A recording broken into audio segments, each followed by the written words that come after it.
Radio.ie hosts the Irish History Show podcast because history matters. Radio turns 100 years young this year. Radio's history is powered by Radio Archives. For radio archiving solutions from people passionate about radio, visit radio.ie.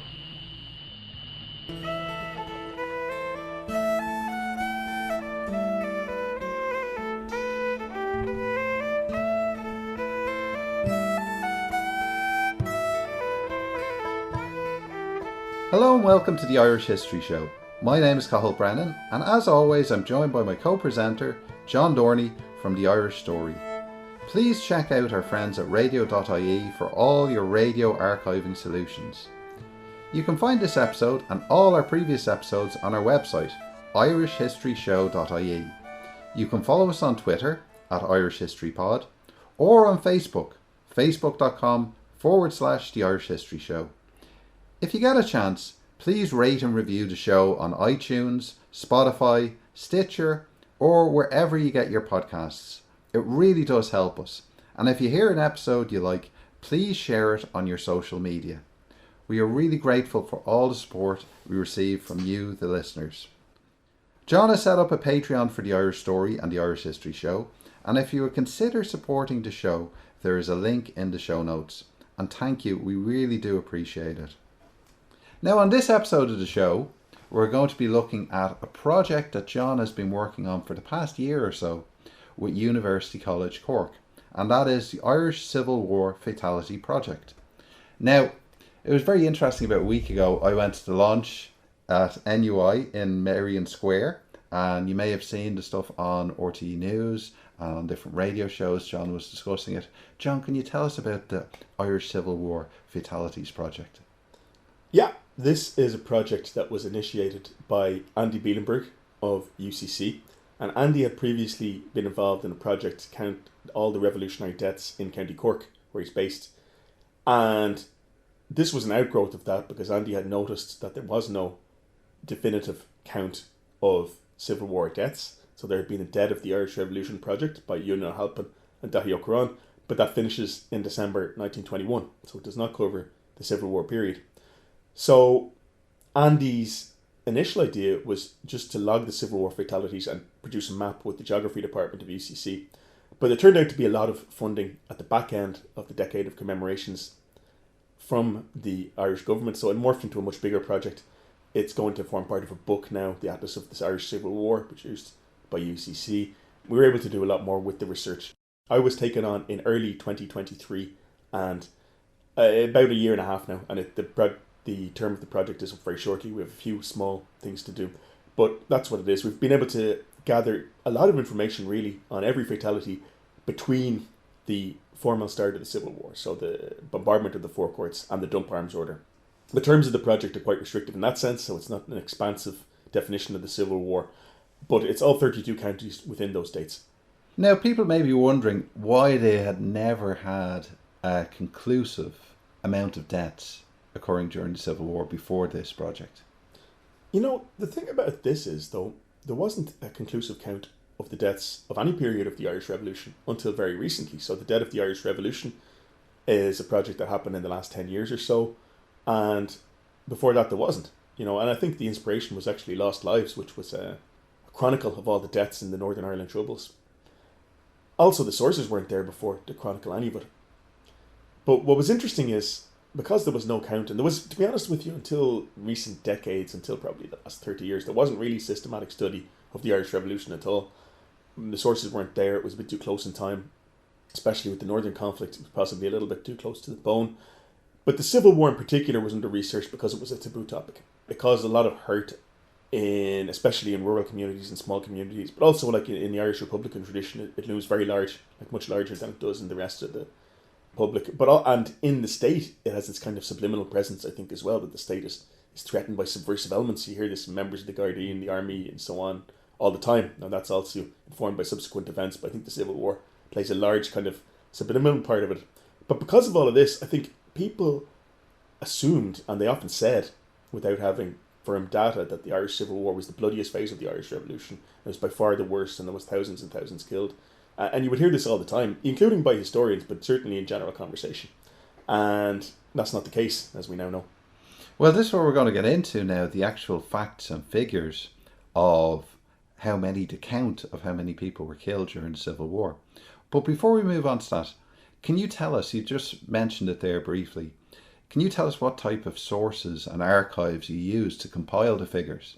Yeah, like we could be here all day, but like a brief rundown goes like this. So this wouldn't be possible without the military service pension collection, which has been digitised brilliantly by the military archives. And that provides you with a claim for compensation for almost every family of every combatant that was killed. Not all, but about 80% of them. And it gives you a lot of more information. It gives you age, occupation, it gives you previous service, whether they'd served in the IRA or served in the British forces, and lots more. It gives you lots about their family condition as well, if you go looking, often about what happened to them, their cause of death, especially in the case of anti-treatyites, it's gone into in more detail. But it gives you a wealth of information. Secondly, the death registries, which is not the same as death certificates. A death certificate is an individual thing, but death registry is a compilation of them that's done at the time. Now, we did two things. So we looked at them electronically. They've been partially digitized. Well, they've been digitized, but it's not searchable for category on irishgenealogy.ie. But we've also looked at the originals in places like the National Archives and the General Registry's office in County Roscommon. And that way you pick up almost all the civilian deaths.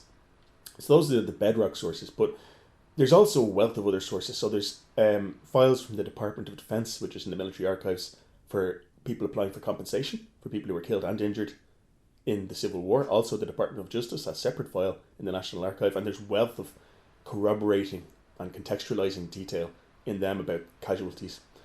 The Toomey Papers and the IRA, unlike the National Army, was very keen to memorialise all the deaths, and there's long lists in the Toomey Papers, which are the IRA's papers in UCD, of all their deaths. Now, they're actually not comprehensive because some units are a lot more assiduous about composing these lists than others. Interestingly, like the Cork Brigade compiled a list but didn't submit it to GHQ, a classic case of Cork independence there. But Kerry and Dublin produced very kind of complete lists. The IRA command, you find them giving out to places like Longford and Westmeath and various places, Galway, saying that they're not producing good enough lists of the casualties, but they're very keen to memorialise them. They were eventually published in a thing called The Last Post, but that's actually very incomplete, and there's a lot of mistakes in it. There's civilians who are counted as IRA, and there's lots of IRA left out and stuff. The press, obviously, is a big thing, and the press has largely been digitised now, and it's searchable, which is a big help. And we looked at the Irish Times, the Irish Independent, Derry Journal, the Belfast Newsletter, a whole range of sources. Also, you can actually search for names, and you can get corroborating detail that way. And finally, there's range of local studies that, almost every county now has a study of the revolutionary period, and they're invaluable as well. And I should mention also, I haven't given enough credit to, but Aaron O'Weinick, he's written on Civil War casualties in County Wexford, but also on all of Leinster. He was a massive help in compiling casualty figures for Leinster and for Connacht as well. What was the actual number that you arrived at for the amount of casualties during the Irish Civil War, and how did that break down into different categories? All right, well, as I said, if it was up to me, I would probably have gone for a wider time span, which would give you a bigger number. But we have those dates of the official Civil War. The figure that we have is 1,485, of whom 650 odd are pro-treaty forces, 450 odd, those are not exact numbers, but are anti-treaty forces. So mostly, it's the National Army on the pro-treaty side, but you also have police units, the CID, the CDF, Civic Guard. On the anti-treaty side, mostly IRA, but you have 3 coming to man, and I think 9 Fianna as well. And then there's 370 odd civilians. There's 4 British forces as well. And that's roughly the breakdown there. Now that's interesting, just to pick on that small number. But can you talk about the British casualties? Mm-hmm. So the British Army has a substantial garrison in Dublin for about half the Civil War. So they're still there up until December 1922, when the treaty formally comes into effect, and then they leave. There's also a garrison in the treaty ports down in Cork and in Donegal. And the 4 fatalities within the dates of the Civil War are all in Dublin. So one of them was shot and killed out in Dunleary. He dies in the hospital in Dublin, but he's shot in Dunleary. Another one is killed in the opening fighting of the Civil War. So British troops played a minor part in that. They seem to have helped to maintain a cordon around the position at the back of Talbot Street. And there's a member of the RAF who's killed there. Another one dies by accident, as so many soldiers did over the Irish Revolutionary period. And another one may or may not have been assassinated. So he's found shot in the street, and it's not clear what happened to him. But all four of them are in Dublin. Now, something you said there about the pro-treaty fatalities. Now, it's not just National Army or Free State Army people who are killed. What were some of those other groups that you were mentioning? Yeah, so there's small numbers. Like, I mean, of the 650 odd pro-treaty combatants, something like 637 are army. But there's a small number of CID, which is the detective division, armed and feared, usually made up of former IRA people based in Oriel House in Dublin, and people who are familiar with the story of the Civil War in Dublin, with my own book, and that will know that Oriel House is a place you did not want to be taken as a prisoner. A lot of people never left it alive, or if they did leave it alive, they weren't alive for much longer afterwards. There's, I think, 3 CID people killed. They're not all killed in combat. Some of them are killed in armed robberies and stuff. I mean, actually, after our dates, there's another CID man killed in a shootout with an armed robbery, which turned out to be done by National Army soldiers, and one of the soldiers ends up being hanged. But not counted in our figures because of the dates. But there's a number from the CDF, the Citizens Defence Force, which is an auxiliary armed militia, if you like, which is responsible to the Minister for Home Affairs, not the Army. That's partly a result of internal kind of feuding on the pro-treaty side. And there's, I think, 3 civic guards. One of them is killed in an armed robbery. There's a suicide in Dublin Castle. He shoots himself. There's an accident. I think 3 civic guards. They were the ancestors of the Garda Síochána. Now, one of the great things about the list of fatalities is that you can have so much detail about each fatality. Now, when you're going through all the lists, were you able to see a difference in things like class and previous combat records in either the anti-treaty IRA or the Free State Forces? Yes, absolutely. So I guess let's start with class, though. You mentioned that first. One of the surprising things that you find is that, although it has been brought up before by Peter Hart and others, Brian Hanley, the National Army or the Free State Army has a considerably lower social class. So much more likely to be unskilled workers, either urban or rural, including unskilled agricultural labourers. Much more likely to have served in the British Army than the IRA. Younger, a lot more teenagers there. And much less likely to be farmers or farmers' sons.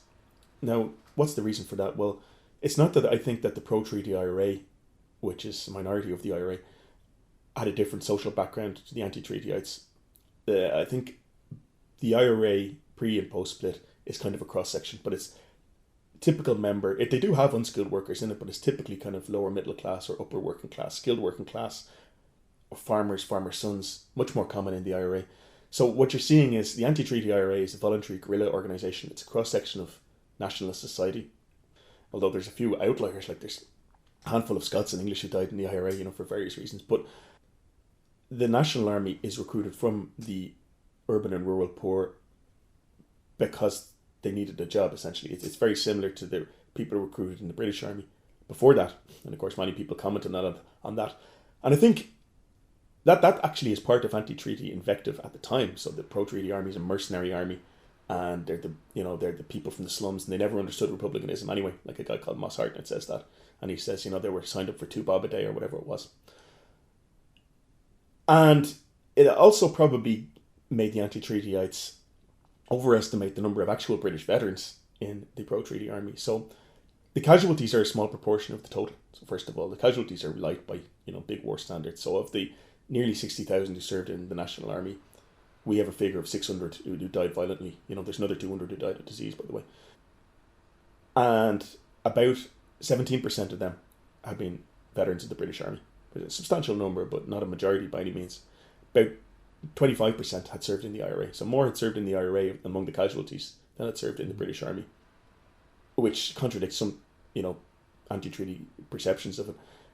Although, to really determine those numbers, you'd need a much bigger sample, really, than the casualties. And most of the National Army casualties occurred at the start of the war, when the pro-treaty element is more prominent. So it becomes less prominent as the Civil War goes on as well. Now, on the anti-treaty side, so they're a bit older. They're more likely from Munster. Like, that's another thing. Like, the pro-treaty soldier is typically from Leinster. If you're from Dublin, you're 3 times more likely to have died as a Free State soldier than as an anti-treaty combatant. More likely from Munster on the anti-treaty side. Much more likely to be a farmer or farmer's son, or a thing like a clerk or a secretary or school teacher. Much less likely to be unskilled. and a little bit older is the typical profile. Gender-wise, as I said, there's only 3 common man women killed in the Civil War. Well over 90% of the victims are male. And this is, partly because there's not that much indiscriminate violence against civilians, as we'll get onto, but also most combatants are male. Now, the common man plays a big role in the Civil War, but one thing to be aware of, there's been a lot of talk correctly about violence against women. The social mores of the time, which said that women shouldn't be combatants, did also lay down women shouldn't be killed or injured, and that does, to an extent, protect women. Now, that doesn't mean that they don't get beaten up and so on, but even it's quite late in the Civil War where the Free State government takes the plunge and decides to arrest common man women en masse. So the social mores of the day don't work in a straight line like people probably think that they do. But there was nobody executed. There's certainly no women executed. No, and this is taboo for them. They would not have been able to do it. Like there's big also campaigns to free the women prisoners, like Dorothy McCardle and so on, and Mary McSweeney and people like that. When you're looking at the casualty figures, and as you were mentioning there, the start of the Civil War, when there's a lot of National Army troops getting killed as they're going into different sea landings and they're going into different towns around the country, did it seem to be that the men with previous military experience, either in the pro-treaty IRA or the War of Independence IRA or the British Army, were the people at the front? Yeah, I mean, if you look at the wider accounts of those battles and those fights, the officers are typically pro-treaty IRA. So, Paddy O'Daly leads the fighting in Dublin, who's the former squad man. Also commands the landing in Feenit and Kerry. Owen O'Duffy leads the fighting in Limerick, although W.R.E. Murphy, who did not have an IRA career, was a former British officer, is also prominent there. Emmett Dalton, who had served in both the British Army and the IRA, commands the landing in Cork, and the officers are typically pro-treaty IRA in that landing. Although some of them, again, had served in both, like Dermot McManus had served in the British Army and the IRA. Some British veterans, but very prominently pro-treaty IRA, and certainly in command of those actions early in the Civil War, yeah. We should move on now to the civilian victims. And what difference did you notice in terms of civilian victims with the Civil War compared to the War of Independence? So we've counted 371 civilian victims, most of whom are south of the border, but we did also count the 32 counties. So you have the remnants of the conflict in Belfast, what nationalists call the pogrom, or just sectarian assassinations really is what you see there. The south of Ireland, the big difference is before the truce, the War of Independence, the IRA is terribly ruthless at killing people suspected of informing. Nearly 200 are killed. And in the Civil War that doesn't happen, partly because Liam Lynch, who's the head of the anti-treaty IRA, forbids them to do it until quite late in the day, until the executions start of their prisoners. But even then, there's only 13 happen, so vastly less. You also don't see the reprisals against civilians, which are so common before the truce. You don't see, with the odd exception, there are, like the anti-treaty guys sacked the town of Ballyconnell in County Cavan, for example, but you generally don't see wholesale reprisals against civilians, like, for example, the shootings in Croke Park that the British Army did, or the RIC did, or the burning of Cork that was carried out by auxiliaries, indiscriminate reprisals. You don't see that, and I suppose the reason is that in the Civil War, both sides have, if you like, their constituency among the civilian population, and it doesn't really make any sense to antagonise them. Whereas the British have an element of collective punishment. The idea is if you squeeze the people that the insurgency will be crushed. But the IRA also, before the truce, views it in very stark terms. There's only the Irish Republic and there's the British, and anyone in between is a traitor and deserves death. And the Civil War is much more muddy. Like even Liam Lynch says that this war is not like the last war. You can't be so ruthless, and you have to placate the civilian population. Now, eventually goes back on that, but it never reaches the pitch that it did before the truce. So 3 times fewer civilians are killed in the Civil War than in the War of Independence. Well, despite the lower numbers, I think that's the most depressing and upsetting thing about going through the casualty figures in the Civil War Fatality Project, is looking at the civilians and the civilian deaths. And some of the deaths are absolutely heartbreaking. Yeah, completely. I mean, I wrote a little article the other day for the Irish Story. I talked about, for example, Catherine Sexton, who's a 60-year-old widow of a stonemason, lived in Garryowen in Limerick City. The fighting is going on outside her door. She can't get out for water. She doesn't have piped water in her house. The firing dies down. She goes to get water. It's hitting the arm and taken to hospital, but she dies of blood poisoning. I have the case of David Nolan, who is a secretary in a factory in Cork. He is riding a horse-drawn taxi down Washington Street, which people who know Cork will know leads down towards UCC today. In those days, led to kind of out of the city. There's a gun and bomb attack on a National Army lorry that's also going down the street. The National Army lorry swerves into him. His head gets crushed. He gets killed. There's long correspondence afterwards found in the Department of Defence papers where the Army says it's in no way liable and it's not going to pay any compensation money because it's not their fault the irregulars were throwing bombs at them. That's what they say. But there's also cases of informers killed which are hard to read about. Like, there's not so many, but 13 is a lot to read about. There are some revenge killings, like up in Ballyconnell, which I mentioned before. What happens there is there's an IRA column living up in the mountains, the Arigna Mountains. They come down to kind of extort supplies, to take supplies at gunpoint in early 1923. One of them, Cull, gets shot. So they come back in force about a month later, or a couple of weeks later, burn down a lot of the businesses which they were associated, and they shot 2 people randomly. One of them was an Irish language teacher from Mayo. And what was the sense in that? Not a great deal, I would suggest. There's also one or two, like as I said, the killing of civilians is not that common. The deliberate killing, like most of them die either crossfire or accidents and so on. Or they die in kind of unexpected circumstances, like people who are shot at checkpoints by National Army soldiers, just a few kills, and house raids by the anti-treatyites. But the deliberate killings of civilians, there's some really egregious cases. Like there's a case of a man called Prenderville. He's a middle-aged man, farmer, lives near Castle Island in Kerry. Well, he has the very bad luck to come across in February 1923 a National Army lieutenant by the name of Larkin, who's from County Limerick, a member of the 1st Western Division. Larkin had been involved in heavy combat at Killorgley. He sustained a wound in the head, and his family says he was completely out of his mind when he went home on leave. His mother said he wasn't even fit to take charge of himself, let alone a barracks. And Prenderville is told to go back to Castle Island prior to going to Claremorris to his new posting. But when he's in Claremorris, he visits 5 or 6 public houses. He's dead drunk. Fellow soldiers say he could barely see straight. He meets this guy Prenderville. He says, "Are you a Republican or an irregular?" And Prenderville, thinking he's joking, says yes. So he takes him into the barracks, beats him up, and then shoots him. And, eventually he's convicted of manslaughter. But, it's difficult to read that stuff without inwardly kind of cringing, the waste of it all. Well, this is the thing, as you mentioned there, with the civilians, and the issue of compensation comes up. What did you find when you were reading through reports about families trying to get compensation? Well, one of the themes of the Decade of Commemorations has been the material in the military service pensions collection. And, anyone who has read any of this, like Dermot Ferreter's book on the Civil War, for example, will know that the government was not keen on giving people compensation if they could at all avoid it, because they were broke after the Civil War. Like, there's also famously a cut in the old age pension, and so on. After the Civil War, there's also a massive cutback in the army. But like in the case of even National Army soldiers, what the terms say is if their death was a result of negligence, then they don't get compensation. So a great deal of cases, accidents and so on, like, messing with grenades or messing with loaded weapons, are a result of negligence, and they don't get any payout, no matter how poor they are.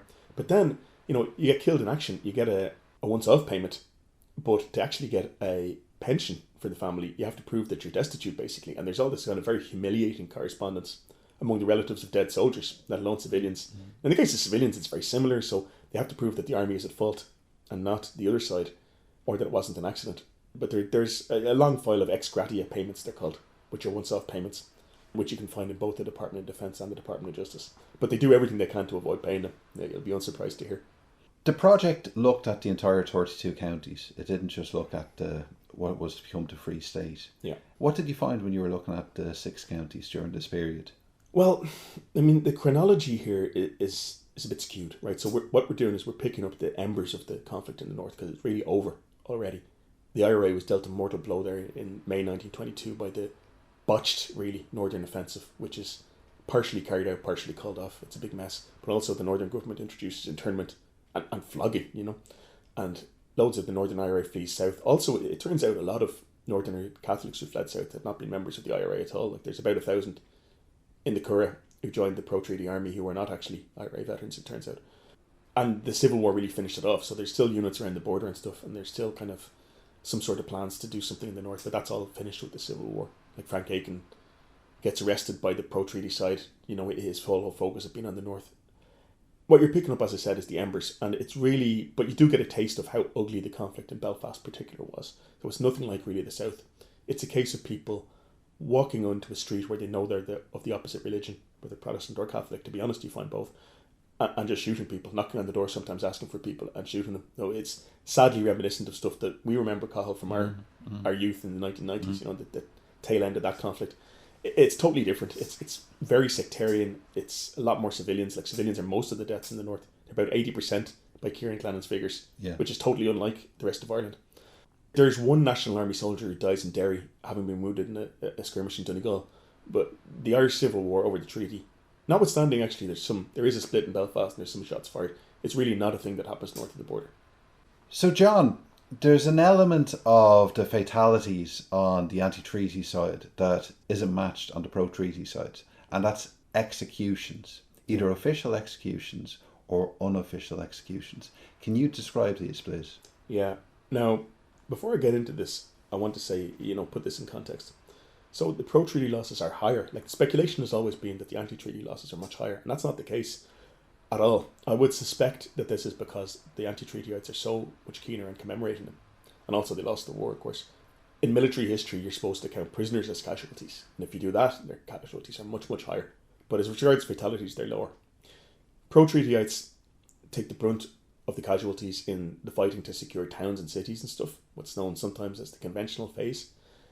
But they also take a lot of losses in the guerrilla warfare of the early Civil War. So from roughly August until November 1922, their losses are still very high and disproportionately high.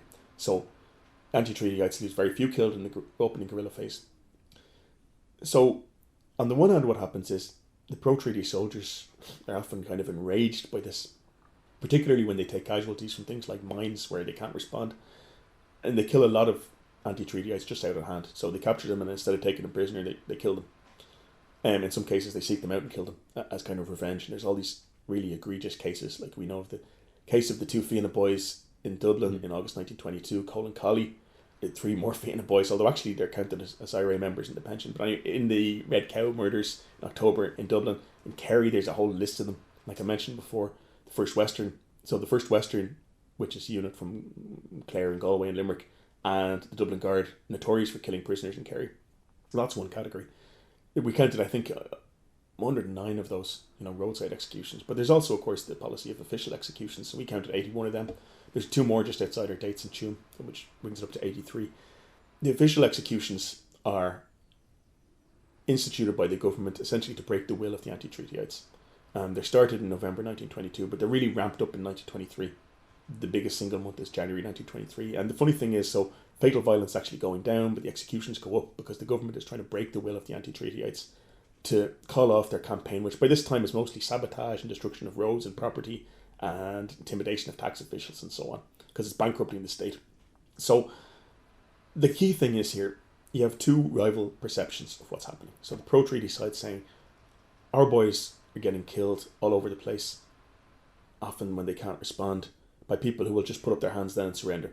So we're going to put a cost on them by killing them, either officially or unofficially. That's their story. The anti-treaty story, and Liam Lynch says this very explicitly, is we fought this war like soldiers. We fought with clean hands. We obeyed the rules of war. And you people murdered us. You were an illegal junta and you murdered our soldiers of the Republic. And there's these 2 wildly divergent perceptions of what's going on, which I think very colours the memory of the Civil War very strongly. Now, John, one of the things that we should look at is where somebody's death is recorded in the list that you've been compiling. So is that a bit awkward if somebody is shot in Wicklow and they're brought to Dublin? They're listed as having been killed in Dublin. Well, that's the methodology. So the methodology is place of death, because place of death is certain and place of wounding can be uncertain. So, but it does bump up Dublin a bit, quite a lot, and also other population centres like Limerick and Cork. So people are typically wounded. They can be wounded in Mayo and brought to Dublin and die. There's quite a few cases like that. In terms of counting, in terms of ascribing the level of violence and the level of activity, it possibly is a little misleading. But however, that's the methodology, because the place of death again is certain and the place of wounding is uncertain. So that's the methodology, yes. Now, one thing you mention very frequently, and it's something that comes up with your book about Civil War in Dublin, is that the perception that the violence in Dublin all revolves around the Battle of Dublin and the attack on the forecourts, and then Dublin is pretty quiet for the rest of the Civil War. That's not the case. No, that's wrong. So, I mean, there's in the period we're talking about, in the dates we're talking about, you have 260 odd fatalities in Dublin. Of them, about 80 are in the first week. So that's still quite a very large percentage. But that means 2/3 of them happen afterwards. So there's quite a sustained campaign of guerrilla warfare in Dublin afterwards by the IRA. It really only gets crushed like in the spring of 1923. It does get properly crushed, mostly by arrests, but also Dublin is also the place with the most executions. So it has 18 official executions, and it also has at least 25 unofficial executions. There's a big campaign of house burning there by the anti-treatyites, targeting government ministers and stuff. The most tragic case there is Sean McGarry, TD.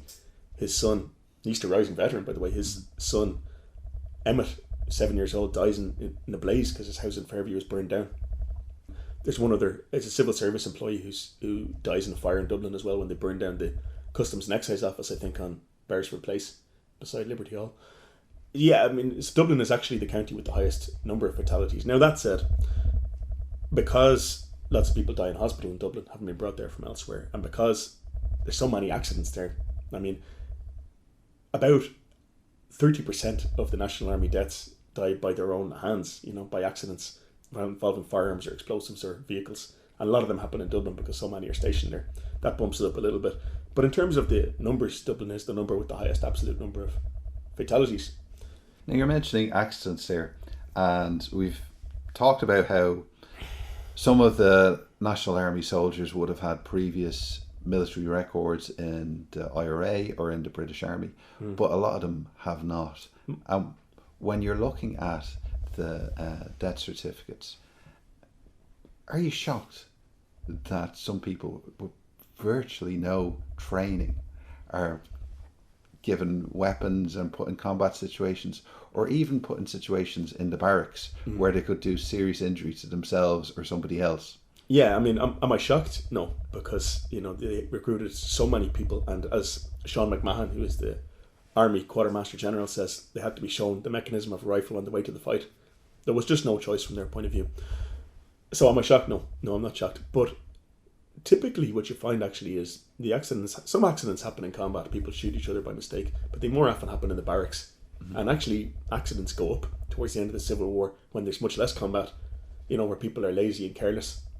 But there's also really, outrageous accidents. Like there's a case in Kerry where an officer decides to go fishing with grenades, and at one point he tries to throw a grenade into a river and it bounces back and kills him and 2 other soldiers. There's also another case in Kerry where a sergeant is drinking in a pub, comes out with a live grenade with the pin taken out, and the officer concerned, I forget the names, tries to stop him, and the officer gets killed, and I think another one gets killed as well. Just, messing, as they called it at the time, horseplay. An awful lot of people die stupid deaths. It is terribly depressing to read about it. Not so much in the death certs, which have a very short description, as in the military service pensions collection. Now, we could talk, you did something you said earlier as well about suicide. How many suicides did you come across, and how many reports where you were reading where you're like, this was possibly a suicide, but it hasn't been recorded that way? Well, suicides are not included in our figures, first of all. That was a decision made.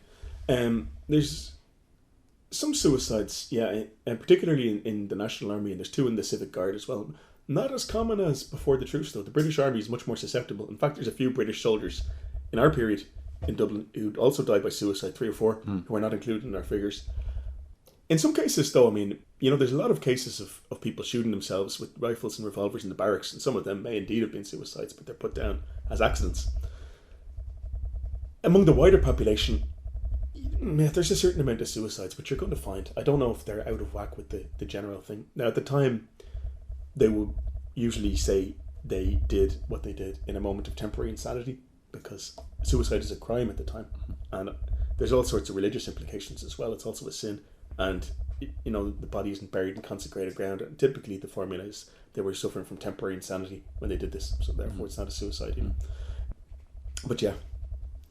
What did you find when you were looking through the geographic distribution of the fatalities, and as well comparing activities during the Civil War to military activity during the War of Independence? Yeah, so the Civil War is a localized phenomenon, and so was the War of Independence, but they're not quite the same geography, actually, which is interesting. Basically, Civil War fatalities are concentrated in Dublin, South Munster, so Cork, Kerry, Tipperary, and Limerick, and there's another theatre in the west of Ireland, Sligo and Mayo. Now, there's a few places that book that trend, so Wexford, Kildare and Westmeath, mainly because they have big barracks and prison apparatus, and Louth, because the Frank Aiken's 4th Northern Division is there. But generally, Dublin, South Munster, and the West. Now, one of the interesting things, as you say there, is some places which were very violent and very active in the War of Independence were quiet in the Civil War, and that's because, very simply, the IRA there is pro-treaty. So, Longford, where the IRA per head of population is very active in the War of Independence, is completely quiet pretty much in the Civil War. There's a very small anti-treaty column, but there's no IRA people, for example, killed in Longford in the Civil War. The same is true in Clare, and Clare's very violent in the War of Independence, but the IRA there is majority pro-treaty. And so, again, many Clare soldiers actually fight elsewhere. They fight in Kerry and Mayo and stuff on the pro-treaty side, but there's very limited activity of the IRA. I think we have only 20-odd fatalities in County Clare. Roscommon is another one. Roscommon is majority anti-treaty, but nevertheless, most of their fighters tend to gravitate towards Sligo and Mayo in the Civil War, and to a lesser extent, the Arigna Mountains. But Longford has over 100 fatalities in the War of Independence and less than 20 in the Civil War. But the big outlier is Cork. So Cork has 550 plus deaths in the War of Independence. It's extremely violent. And in the Civil War, it has about 250 deaths, which is still quite a lot, but it's less than half. Why is this? I think, again, it's fairly straightforward. While the IRA is majority anti-treaty in Cork, a very key element of it is neutral in the Civil War, particularly Florrie O'Donoghue and Sean O'Hegarty, who are the heads of Cork No. 1 Brigade, which covers Cork City and much of Central and North Cork, are neutral and just don't take part in the Civil War. There is a substantial also pro-treaty element, like the public is majority pro-treaty in Cork, vote overwhelmingly pro-treaty, and what we find in the fatalities is that Cork men who died on the pro-treaty side outnumber those who died on the anti-treaty side. I think that's a fair explanation. Now, there's other counties, though, which are much more violent in the Civil War than in the War of Independence, and the key one there is Kerry, which is twice as violent. It's also violent in the War of Independence, but it's twice as violent in the Civil War. Nearly 200 deaths there. Wexford, where virtually nothing happens in the War of Independence. South Wexford is a stronghold for the anti-treatyites. There's significant death there. Same is true of Sligo, where not an awful lot happened before the truce. Again, I think because of some of the mountainous terrain between Sligo and Mayo and Leitrim, becomes a magnet for all the anti-treaty fighters in the surrounding counties, and significantly more violent there than in the War of Independence. Also, places like Kildare, although again, Kildare's number, which is quite high per head of population, is bumped up by the thousands who were interned there. A lot of them died. To move off the Civil War for a moment, you're looking through hundreds, thousands of death certificates and registrations, death registries. What type of an insight did it give you into Irish society at the time? Those type of deaths that aren't related directly to the Civil War. Yeah, so the first thing it tells you is that Civil War violence is relatively rare. So there are some pages of the death registry, some weeks where Civil War deaths dominated, like Dublin in July 1922, Limerick in July, episodes in Kerry and Cork. But generally speaking, Civil War deaths are rare, particularly in counties such as, Longford, Westmeath, Roscommon, etc. You're looking through pages and pages and pages and there's no Civil War deaths. That's the first thing. Secondly, it gives you an insight into how unhealthy the population was, particularly in urban areas. So in Dublin, Waterford, Limerick, Cork City, people are carried off at a young age, typically in their 40s and 50s they go. Even from kind of middle class areas, but particularly in working class areas. The sanitation is bad, the healthcare is bad, there's a lot of diseases around. It's quite shocking that so many people are carried off. And the big killers are things like pneumonia, tuberculosis, heart disease, actually very common.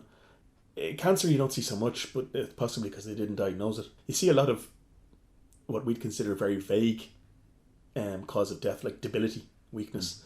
Quite a few women die in childbirth, which is, I didn't pick that up at the first because what they say is postpartum.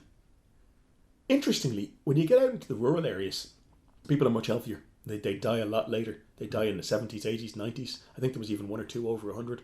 Much healthier in rural areas at the time.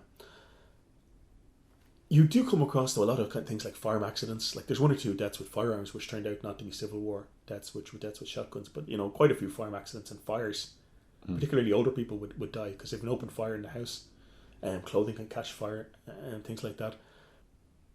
Yeah, those would be the main things. The other things that you come across these pages and you go, there's lots and lots of deaths from various diseases and stuff. And you go, why are all these relatively young people dying? And then you realise it's a workhouse. It's a poor law union. You see how unhealthy these places were. Now, they were closed down by the Irish Free State. They're mostly made into hospitals. And although we always flagellate ourselves about Irish independence, it may actually have been an improvement. But yeah, it does give you an insight into the general health of the population at the time. Now, how many deaths did you come across where you were conflicted over whether to include them in the official figures or not? I mean, there's certain decisions which were taken as part of the brief. So suicide's not included, deaths by illness are not included unless they're deemed by the pensions to be attributable to military service. But there's a significant number of murders that happen with firearms that turn out to be private beefs or typically over land. Like there's a case in Kerry of multiple shooting takes place over land. But carried out with rifles and stuff, which are weapons of war, which wouldn't have been present had it not been for the revolution and war and stuff.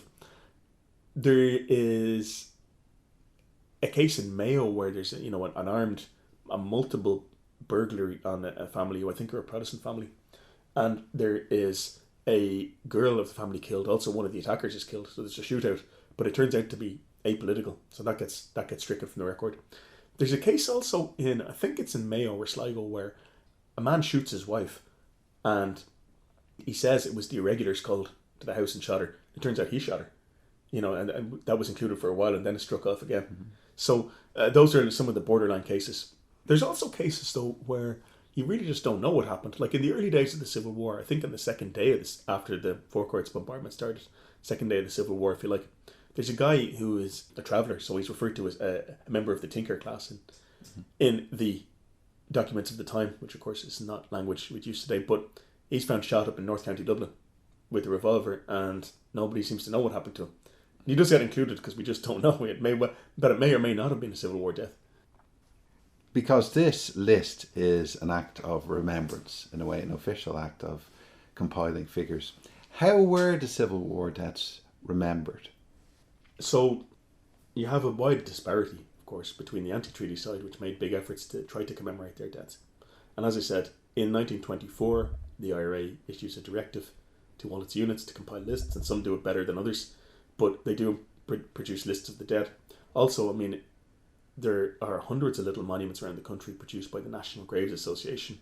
And monuments are still being put up in the 50s, like the Ballyseedy Monument, a huge monument outside Tralee to the terrible massacre of anti-treaty that happened there in March 1923, still being put up in the 1950s. So their side is quite assiduous about it. And that didn't really encourage a realistic appreciation of numbers, but certainly it keeps them prominent, those victims.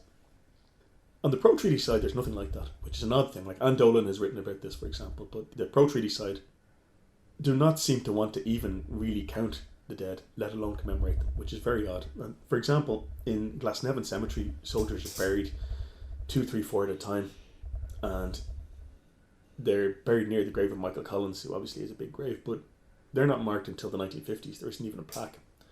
Now, in the 1960s, what happened was there's a number of Irish soldiers killed in the Congo on UN service. So it's the first substantial loss of life to hostile action in a long time. And the relatives of those killed in the Congo wanted a memorial to all the Irish soldiers who died in the line of duty. This is in the late 60s. They include the ones who died in the Civil War. But it turns out that nobody really knows how many were buried there. So there's various figures put around, 214, 190, 180.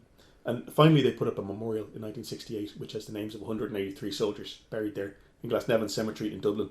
But there may be more who nobody really knows. And it's just, it's incredible in one way. It's remarkable. Yeah. That you wouldn't even record. Yeah. They seem to have wanted to sweep it under the carpet. Like another thing I found in army papers is there's this initiative by relatives of soldiers from Cork and Kerry, pro-treaty soldiers, who died in County Limerick in the fighting there. and there's an initiative to disinter them from where they're buried in County Limerick and bring them back to Cork and Kerry. And they write to the army. Actually, they do finally get permission, but the army says, no, we're not doing public funerals, we're not doing show of strength, nothing like that, because it would just create a bad impression in the public mind. It's gruesome, and we're going to leave that to the irregulars. So whatever the explanation is, like Anne Dolan is quite eloquent about this, about how do you celebrate people who died for a compromise and stuff. Whatever the reason is, they don't want to commemorate it. Now, there are exceptions, and typically the exceptions are people who are pro-treaty IRA who die in the National Army. So Tom Keogh, who was blown up with 8 other soldiers near Macroom in Cork, is a former squad man. He has a memorial down there. Joe Ring, whose family went on to be a kind of Fine Gael dynasty, but who was a former IRA commander, dies in an ambush in County Mayo. There's a big monument to him. And there's a few others, but generally they're following the IRA tradition. The National Army doesn't seem to want to commemorate them at all, which is very, very odd. And even to, in the centenary, there was some attempt at it, and there was no government involvement. So it's, I don't know, it's an odd thing. But certainly people in the army tradition and the pro-treaty tradition can get quite upset about this, that the government doesn't seem to want to touch it even today, 100 years later. And what the explanation is, we may need another show, Carl, I don't know. Yeah. Well, it's just before we finish up, we should mention the interactive map that people can access on the website. Yeah, so this is testament to the incredible work of the Geography Department of UCC, particularly Mike Murphy.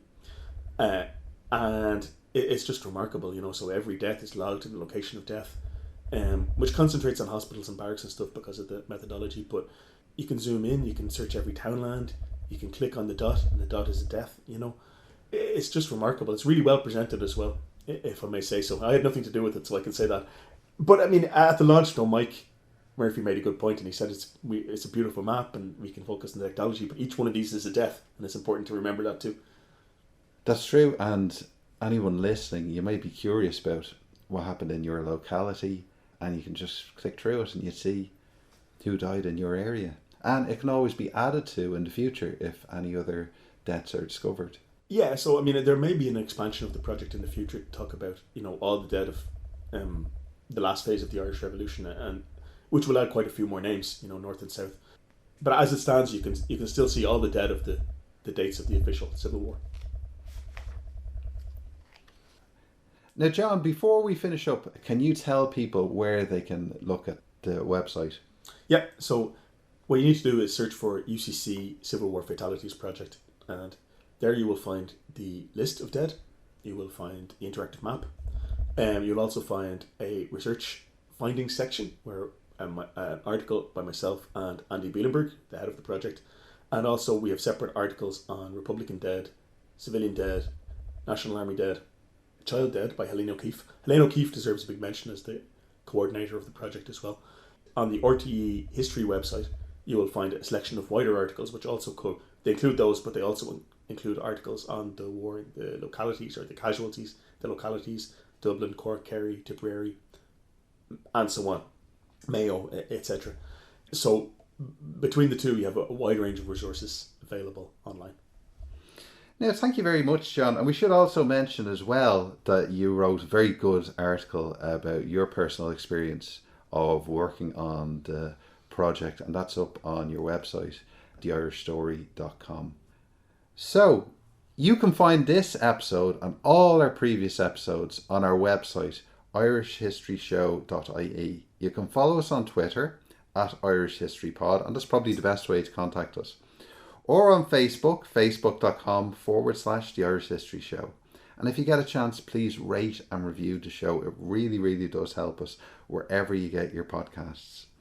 Now, John has set up a Patreon for The Irish Story and The Irish History Show. And if you would consider supporting the show, we'll put a link in the show notes, and we really appreciate that. As we do whenever you share any of our episodes or send them on to people on your social media. That's really great for us. So, on behalf of myself, Cathal Brennan, and my co-presenter, John Dorney, thank you very much for listening.